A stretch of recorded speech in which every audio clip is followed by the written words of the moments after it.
Hey, what's up you guys? This is John Chacon, and this video is going to be all about the deadlift, more specifically the conventional barbell deadlift. Now, even though this style of deadlift may not be what works best for your body or fits your body the best, a lot of the principles that you're going to learn in this video can be applied throughout. Now, what are some things that can change with a deadlift setup? Well, you might have your feet out a little bit wider for more of a sumo deadlift. You might actually have two kettlebells instead of a barbell. So your piece of equipment might change. Maybe your range of motion is different. Maybe the barbell is set up, but it's on a platform so that your range of motion is shortened. No matter what, remember that everybody's body is going to fit a little bit differently. For the purposes of the day, though, pay specific attention to some of the principles I'm going to be teaching you in this deadlift. So, first thing is I have a barbell set up. I'm on a flat surface, and I have the same amount of weight on both sides. If you're not fortunate enough to have bumper plates, which in this case, if I had 10-pound bumper plates on each side, they'd still raise my barbell up to the standard level, if you will. So if you don't have those and you're working maybe with 5s or 10s that are more of the standard size, you may have to elevate it up to get to a good starting position. Whenever I approach my deadlift, I start setting myself up on that bar before I even touch it.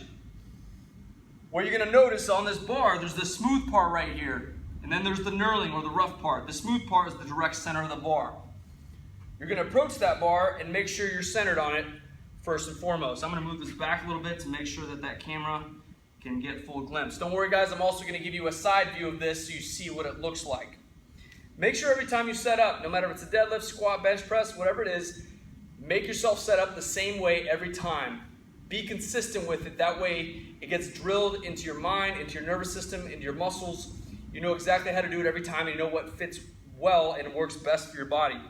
Now that I'm centered on that barbell, I'm going to have my feet about hip width apart, not shoulder width. Toes are going to be straight ahead. And then my shins are going to be about an inch or less than an inch from that bar. I'm going to be really close on that bar. Next thing, as I look down at that bar, I'm going to set up my knees and hips, slightly bending them while maintaining a nice flat torso. From here, I'm going to reach down and grab that bar equal distance from the center with both hands, making sure my wrists are straight, my knuckles are pointed straight down, and then my arms are able to clear my knees. So you probably don't want to grab that bar right here. Make sure you grab just outside of it. Once I establish that grip, I'm going to use that bar and that leverage. I'm going to pull myself down into it. From the side, this is going to look like a figure 4. That bar is in nice and tight. I have a lot of leverage on it. Back is flat. My shoulder blades are down and depressed, though they're not sad because we're about to deadlift. Okay? Taking your belly breath, extend the knees and hips simultaneously at the same time until the hips are fully extended. Squeeze the glutes. Then lower that bar under control. When you're done performing all the designated reps or desired reps, release your hands from that barbell. Some common mistakes with this movement when setting up with a curved back, having the wrists bent, or allowing that barbell to be too far out in front of you. Now I'm going to move this barbell so you get a chance to see what I'm talking about when it comes to position of the barbell in reference to your body. If that barbell is too far out in front of you, or those kettlebells are too far out in front of you, whatever tool you're using, the further that tool is from your center of gravity, which for most people is like from here to here, if it's too far out in front of you, you're actually going to have to work harder to move that bar the same distance, because not only do you have to move that bar from the ground to the standing position, you also have to move it in a horizontal motion. Okay, so it's going to have to come back towards your body no matter what. So I wanted you guys to get a good feeling for what this is from the side. I know the barbell is kind of in the way here, but my shins are about an inch to a half inch from that bar. Slight bend on my knees and hips. Maintain that flat torso. I'm going to grab that bar. Make sure my wrists are straight. And when I grab the bar, I'm going to imagine like I'm trying to bend that barbell down and back towards me. That's going to put a lot of torque in my shoulders. It's going to allow me to externally rotate my shoulders and engage my shoulder blades and my upper back. And as I do that, you're going to notice that my upper arms are pinned in tight to my rib cage. So once I establish that grip, Again, I'm going to use that bar as leverage. I'm going to pull myself down into it. So from the side, it almost looks like a figure four. My shoulders are still slightly in front of that bar. Taking my belly breath, extend my knees and hips, squeeze the butt at the top, bring it back down. When you come up, don't try to hold that bar out. Let that sucker rest on the front of your legs.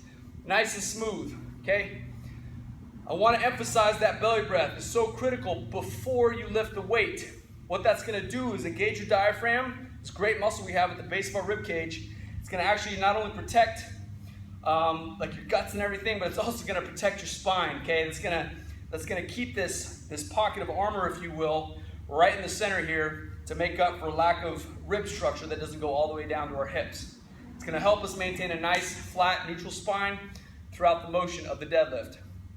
For every single rep, make sure those hips fully extend and you allow the plates to touch the ground every single time. And every time you go back down, you can either touch and go, or you can stop, pull yourself down again, reset, pull back up. Nice and smooth. Okay, again, I'm not going to go over every variation. If you do have questions though, feel free to contact me at info@johnchacon.com or post on the video in the comment section below. That's all I got for you today. Stay tuned and check out some of our exercises, our other exercises. This was your instructional video on the barbell deadlift. Stronger every day. Peace.